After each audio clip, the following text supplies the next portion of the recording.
What's up? What's up? This is Isaiah B. I appreciate you guys for checking out the video, for the likes, the comments, the subscriptions, and everything. It really means a lot to me. So if you guys have any comments or questions, definitely drop them down below or shoot me an email. I'll put my email in the description box. So in today's video, I want to talk about fear.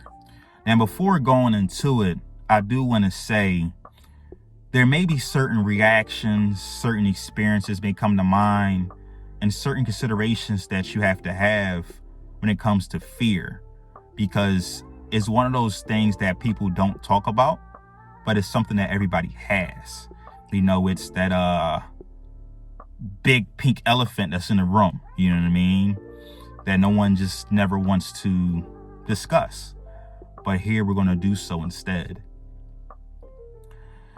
So with fear, you know, I should provide my definition of fear.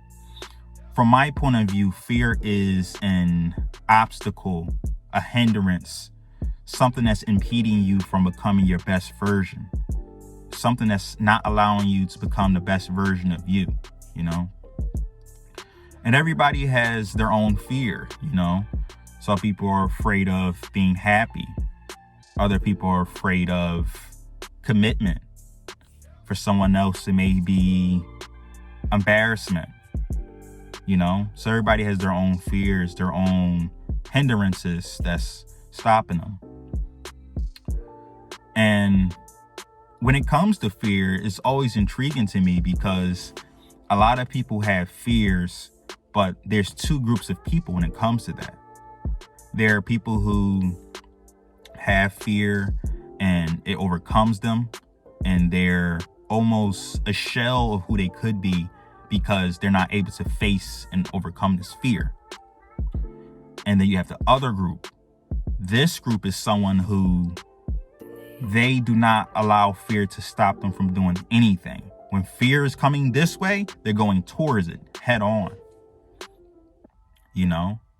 And it makes me think about the difference between these two groups. You know, what's the catalyst that's separating the groups, right?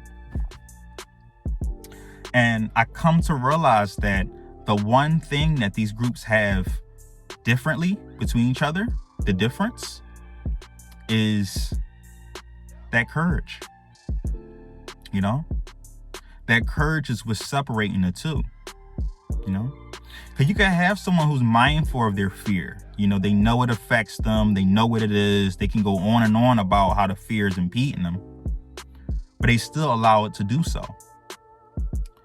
But if that person were to, you know, be mindful of how it's impacting their life and how it's stopping them from becoming their best versions, and they were to instead run towards that fear and face that fear, they'll be in a totally different group. They'll have a totally different life, you know.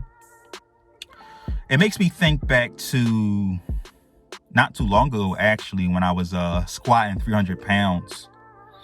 So for you guys who don't know, the barbell squat is when you have a bar on your back and it's these round weights on each side that balance out to equal a certain number of weight. So I had about 300 pounds on my back, right? Now you first stand up, you know, you're from an upright position and you have the bar on your traps, you could say. And you're supposed to breathe in, belly full of air, and you bend down slightly into a almost hip open crouch position, right? With the bar on your back still. And this is going to be targeting your legs, right?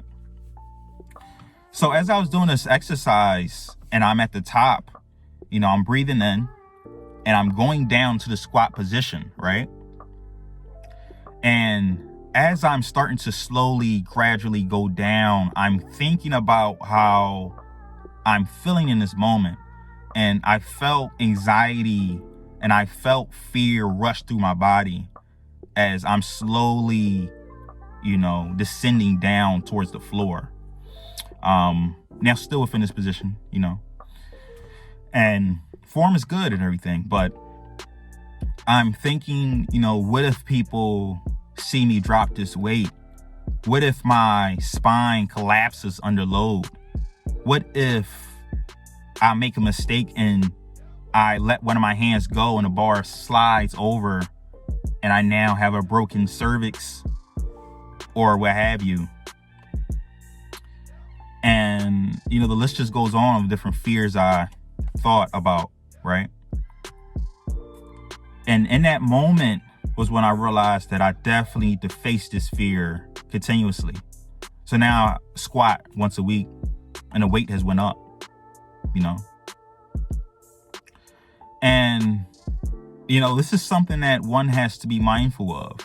Be mindful of what that fear is and definitely being head on and being strong about it, because imagine if, I was in that squat position and I descended down in the squat position and I came up and I threw the bar back on a rack and I stopped squatting.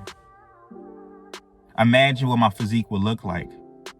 Imagine how weak my legs would be from letting that fear overcome with me. And this is something I tend to think about a lot, because there's so many different instances in life where fear holds you back, wherever you want to accomplish, whatever that goal may be, fear can stop you in an instant. Fear can make you believe that you can't do it, There's so many people who have lived their lives in fear and bondage and have abandoned their own dreams because they felt like, what are people going to think? Can I do it? Am I talented enough?